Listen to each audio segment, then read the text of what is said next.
In this near-apocalyptic timeline with strong solar activities causing the Earth's temperatures to rise to the point of burning people in daylight, strange creatures emerge from the ground resembling humans, making it difficult to tell who is a human and who is not, causing people to get paranoid and hurt each other. I already made a video going over the two endings and the story, which you can watch by hitting on the card above or the link in the description. As always, it's your host Star, and it's great seeing you here again. And without much further ado, let's get right into the video.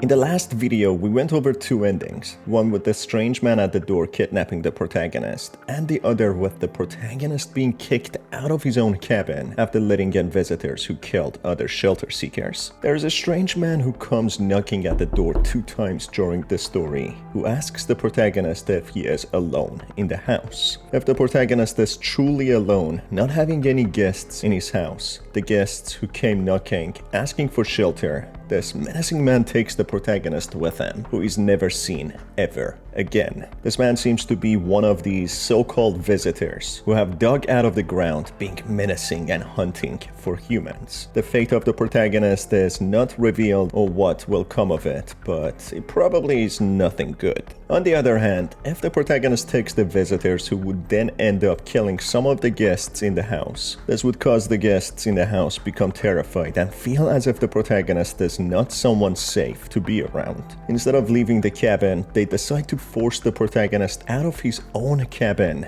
leading to him instantly dying in the daytime when the sun comes out, or in other words, burning alive. Despite the visitors possibly being real, the vague indicators announced by the media causes mass hysteria and paranoia, leading to the people distrust each other and even go so far as killing each other. These indicators are so vague that anyone could have them and fit the bill. They are reportedly said to have perfectly white teeth, dirt under their nails because of digging out of the ground, blood-red eyes, and smudged face in a film camera photograph. Anyone could have these indicators, as white teeth could simply mean good dental hygiene or veneers. Dirt under nails could mean simply someone who works with their hands a lot or does gardening. Blood-red eyes could really be anything, such as allergies, eye conditions, or exposure to the sunlight. And finally, smudged face in a film camera could mean fidgety person. And I don't understand the specifics why it has to be film cameras, as they could have lower shutter speed and could make anyone's face really smudgy. In another ending,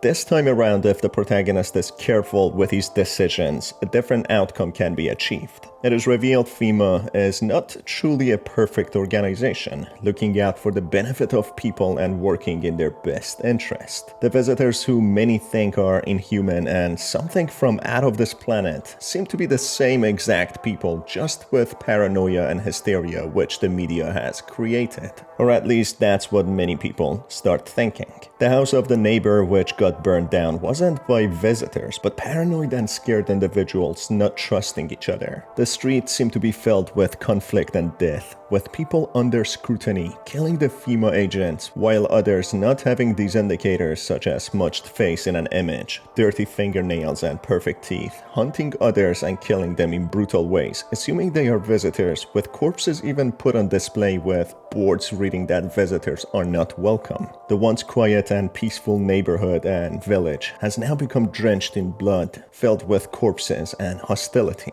Soon some FEMA agent is back again, requesting to get another guest at random, saying how one was not enough for examination, even though they didn't bring back the other person that they took. Despite the protagonist's resilience and protest, they force him to give one away, not giving him any other choice. This makes the protagonist start theorizing that maybe FEMA has something hiding. Maybe they have a secret, as they are not being truthful and fully honest about their actions and procedures. They promise that they only need one person to examine if there is any exposure to the solar activities and radiation. Yet they came back again to get another person. And also, by what one of the guests said, they kicked everybody out of the house, not having mercy on anyone. Soon, the strange man appears again, knocking at the door, asking yet again if the protagonist is alone. Answering no, and that he wants him to leave. The man explains that he thought the protagonist did not have a problem talking to them, as if referring to the visitors before leaving.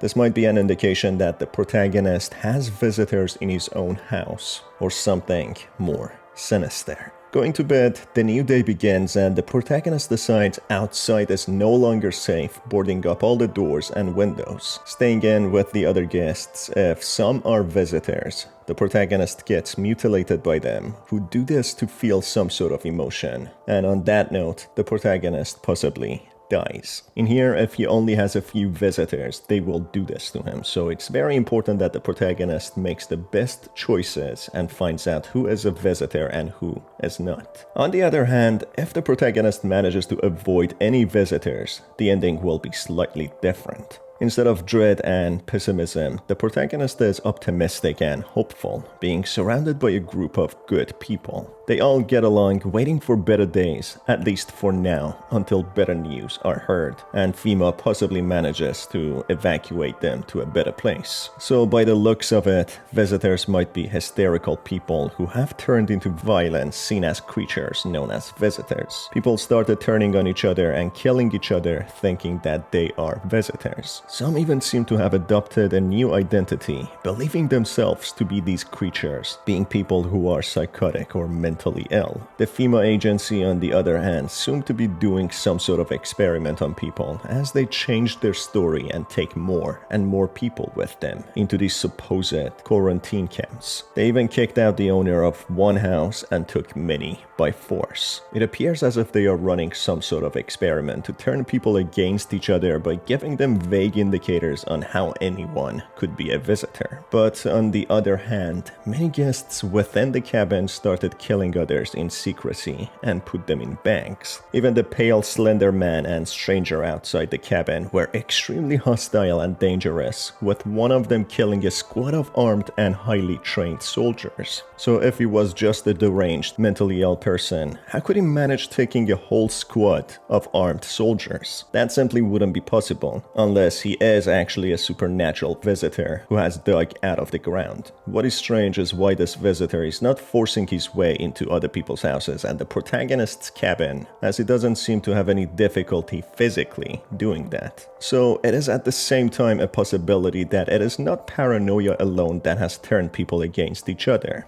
but that in fact visitors are real, being people with illness or supernatural abilities or even inhuman creatures. What are your thoughts about the story? Are the visitors real humans, or are they actually extraterrestrial hunting down the humans? Let me know down in the comments below. As always, it's been your host Star. Thank you so much for being here, and I will see you on the next one. Have a fantastic day.